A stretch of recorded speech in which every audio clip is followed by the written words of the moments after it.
Hello everyone, আসসালামু আলাইকুম। কি অবস্থা সবার, কেমন আছেন? আই হোপ সবাই ভালো আছেন, সুস্থ আছেন। আলহামদুলিল্লাহ, পরিবারের সবাইকে নিয়ে আমিও বেশ ভালো আছি।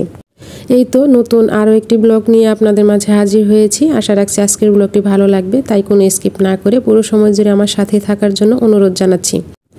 ভিডিওর এই অংশটা আপনারা দেখতে পাচ্ছেন, সেটা হলো আমার গত রাতের ভিডিও। তো সন্ধ্যার সময় আমরা একটু বের হয়েছিলাম বাইরে।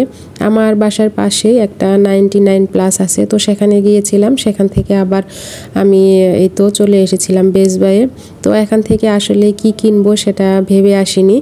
তো এসে টুকটাক সব কিছু দেখছিলাম, অনেক কিছুই পছন্দ হয়েছিল। তো টুকটাক জিনিস কিনেছি, আর কি কি কিনেছি সেটা আমি আপনাদের সঙ্গে পরে শেয়ার করব, ভিডিও শেষে শেয়ার করব। ততক্ষণ পর্যন্ত আপনারা আমার সাথেই থাকেন।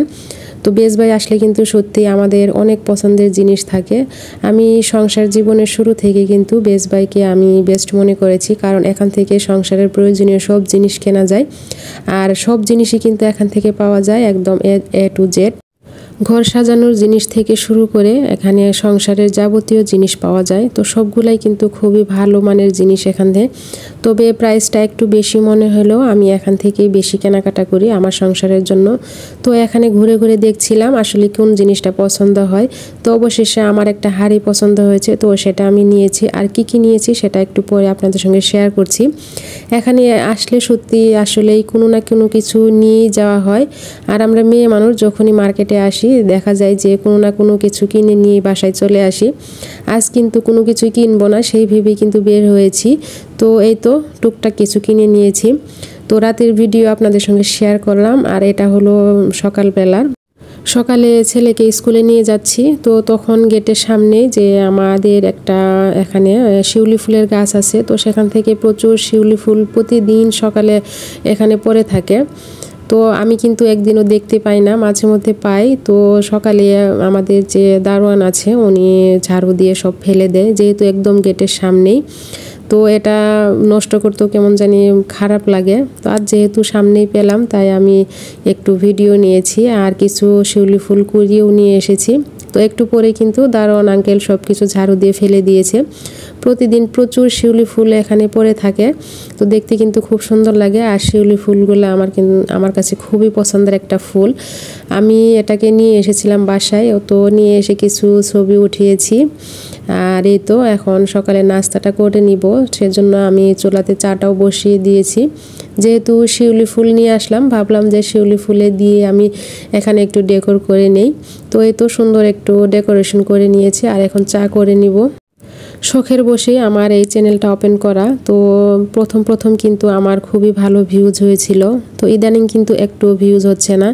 আর আমার একটা বছর প্রায় চলেই গিয়েছে, শেষ হয়ে গিয়েছে। এখন দেখা যাবে যে আস্তে আস্তে আমার ওয়াচ টাইমটা কেটে নেবে। তো ওয়াচ টাইমও কিন্তু আমার প্রায় কমপ্লিট হয়ে গিয়েছে। তো সবাইকে একটাই অনুরোধ জানাচ্ছি, সবাই আমাকে একটু সাপোর্ট করবেন যেন আমি একটু এগিয়ে যেতে পারি। আর সেভাবে যে আমি ভিডিও মেক করব তখন তেমন একটা সময়ও পাই না, তো অনেক কষ্ট করে ভিডিও মেক করতে হয়, সবাই তো আমরা জানি। তো সবাই যদি সাপোর্ট করেন তাহলে সত্যি আমি এগিয়ে যেতে পারবো। আর এদিকে এই তো আমি সকালে নাস্তাটা করে নিয়ে তারপর আবার কিছু সবজি নিয়ে এসেছিলাম, তো সেগুলো একটু গুছিয়ে রাখি। সকালে যখন আমি ছেলেকে স্কুলে নিয়ে গেলাম দেখলাম যে ভ্যানের মধ্যে খুব সুন্দর সবজি একদম টাটকা, তো সেখান থেকে অল্প কিছু আমি কিনে নিয়ে আসলাম। আর যেহেতু আমি বাসায় একাই থাকি আর আপনাদের ভাইয়াও বাসায় নাই, তো সেজন্য আমি অল্পই সবজি কিনি। আর দেখা যায় যখন আপনাদের ভাইয়া বাজার করে অনেক বেশি করে কিনে, আর মাঝে মধ্যে নষ্টও হয়ে যায়। তো অনেক সময় আমি ওকে বকাও দেই যে এত সবজি কেন নিয়ে আসো, টাটকা সবজি দেখে আসে বেশি করে নিয়ে চলে আসে। তো আমি অল্প অল্প করে কিছু সবজি কিনে নিয়ে এসেছি। আর এখানে তো কিছু লেবু নিয়ে এসেছিলাম, তো সেটা রেখে দিলাম, কাঁচামরিচ ছিল। আর এদিকে দেখেন আমি শীতের সবজি নিয়ে এসেছি, সিম, যেহেতু এগুলো আগেও খাওয়া হয়েছে, কিছুদিন আগেও খেয়েছি। আর এই তো সিম নিয়ে এসেছিলাম, শসা আর মূলা। দেখতে দেখতে শীতও কিন্তু চলে এসেছে প্রায়, আর শীতের সবজি কিন্তু অনেক দিন আগে থেকেই বাজারে চলে এসেছে। এখন আমি দুপুরে রান্না করে নিব। তো এই তো ব্লেন্ডারে কিছু মশলা পিষে নিয়েছি, আর ডাটা কিনে নিয়ে এসেছিলাম সেটা কেটে নিয়েছি। তো মাছও বের করে নিয়েছি, মাছটা এখন ভেজে নিচ্ছি, ডাটা দিয়ে আজ মাছ রান্না করব। আমি এখনও জানি না কোন কোন প্রিয় আপু আর ভাইয়ারা আমার আজকের ব্লগটি এই পর্যন্ত দেখলেন। যারা এই পর্যন্ত চলে এসেছেন ভেবেই নিতে পারি যে আপনাদের ব্লগটি ভালো লেগেছে। তাই প্লিজ ভিডিও নিচে একটা লাইক দিয়ে তারপর পুরো ভিডিওটা কন্টিনিউ করবেন। আর আপনি নতুন হয়ে থাকলে তাহলে চ্যানেলটি সাবস্ক্রাইব করে দিবেন, পাশে থাকার বেল বাটনের অল অপশনটি সিলেক্ট করে রাখবেন। এতে করে আমি যখনই ভিডিও আপলোড দিব দেখা যাবে আপনাদের কাছে নোটিফিকেশন পৌঁছে যাবে, আপনারা সময় সুযোগ বুঝে সেটা দেখে নিতে পারবেন। যারা অলরেডি এই কাজগুলো করে দিয়েছেন আপনাদের সবাইকে অসংখ্য ধন্যবাদ জানাচ্ছি। আমার আজকের ব্লগটি দেখতে দেখতে আপনাদের কোনো অংশ বা কোনো কাজ যদি ভালো লাগে প্লিজ কমেন্টে একটা সুন্দর মতামত জানিয়ে যাবেন। তো এখন থেকে ভাবছি প্রতিদিন 5, 6 বা 7 মিনিটের একটা ভিডিও আপলোড দিব। দেখা যাবে যে যদি আমি 2 দিন বা 3 দিন পরে 10 মিনিট 15 মিনিটের একটা ভিডিও আপলোড দেই তো সেখানে ভিউজও কম হচ্ছে আর সেভাবে গ্রো করতে পারছি না। সেভাবে যে লাইভ করব প্রতিদিন সেটাও হচ্ছে না। তো ভাবছি প্রতিদিন যদি আমি 6, 7 বা 8 মিনিটের একটা ভিডিও আপলোড দেই তো আপনারা সবাই দেখে নেবেন, প্লিজ সবাই আমার পাশে থাকবেন। চেষ্টা করব যে প্রতিদিন একটা করে ভিডিও আপলোড দেওয়ার।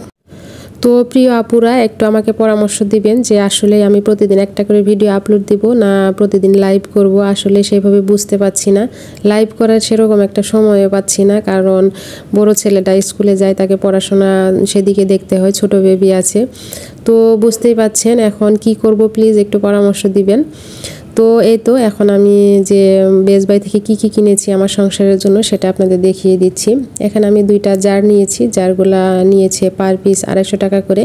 তো আমি এখানে 2টা নিয়েছিলাম, 2টা কিন্তু বেশ কাজের আর জারটা দেখতেও কিন্তু অনেক সুন্দর। আর এখানে আরেকটা জিনিস আছে সেটা হলো এই তো মান্ডালা যে প্রিন্ট আছে সেটার একটা ট্রে, এটা কিন্তু প্লেটও আছে। তো আমি এই ট্রেটাই নিয়েছি, দেখতে কিন্তু অনেক সুন্দর লাগছে, এটা অনেক উপকারে আসবে। দেখেই ভালো লাগলো সেজন্য নিয়ে নিলাম। এটা কয়েকটা কালার ছিল, তো ওই কালারগুলো ছোট ছিল আর এটা একটু বড় ছিল সেজন্য আমি এটাই নিয়েছি। আর এটা হলো একটা বিন, তো দেখতে দেখেন অনেক কিউট না? এটা একটা চায়না প্রোডাক্ট, এটাও কিন্তু বেস্ট বাই ছিল। তো এটা আমার কাছে নিয়েছিল 985 টাকা, দামটা অনেক বেশি কিন্তু দেখতে কিন্তু অনেক সুন্দর। তো ভিতরে 3টা এরকম স্ট্যান্ড ছিল। এটা আসলে বেডরুমে রাখবো আমি এই বিনটা, কারণ বাচ্চারা দেখা যায় খাবার দাবার ফেলে আর কাগজের টুকরা ফেলে, তো ঘরটা বেশি নোংরা হয়ে যায়, সারাদিন ঝাড়ু দিতে হয়। সেজন্য ভাবলাম যদি এটা বেডরুমে রাখা হয় বা ড্রয়িং রুমে রাখা হয় তাহলে তারা এখানে সহজেই নোংরাটা ফেলতে পারবে আর আমার কাজটাও একটু কমে যাবে। তো এই তো এখানে 3টা যে স্ট্যান্ড ছিল সেটা আমি লাগিয়ে নিলাম। আর আমি এখানে একটা এই তো গাছে যে স্প্রে করে পানি দেওয়ার জন্য, তো এখানে একটা সেই পটও নিয়েছিলাম। তো এটা কিন্তু 100 টাকা মাত্র দাম। ইউটিউবে যারা একবার আসে সত্যি এর মায়ায় পড়ে যায়, আমিও সেই মায়ায় পড়ে গিয়েছি। মাঝে মধ্যে একদম ইচ্ছা করে না যে কোনো ভিডিওই আপলোড দিব না বা কোনো শ্যুট করব না, আবার অনেক সময় মায়ায় চলে যায় তো তারপর আবার শ্যুট করে ভিডিও আপলোড দেই। কেন যে এরকম হয় জানি না, আপনাদেরও মনে হয় এরকমই হয়। ইউটিউবে আসলে একটা মায়ার জিনিস, এখানে যারা একবার আসে সত্যি বের হওয়া খুবই কষ্টদায়ক। তো এই তো আমি একটা হাঁড়িও নিয়েছিলাম, এখানে এই হাঁড়িটাই নিয়েছি। এর আগে যেগুলো আমি হাঁড়িতে রান্না করেছি সেই সবগুলাই হলো আমার নন স্টিকের যে পাতিলগুলো আছে সবগুলাই। তো এগুলা কখনো ব্যবহার করিনি, এখন ব্যবহার করে দেখবো আসলে কেমন। আমার আজকের এডিটিংয়ে একটা ভুল আছে, আপনারা কে কে ধরতে পেরেছেন অবশ্যই কমেন্টে জানাবেন। তো আজকের ব্লগটা এখানে শেষ করছি, সবাই ভালো থাকবেন, সুস্থ থাকবেন। আসসালামু আলাইকুম, আল্লাহ হাফেজ।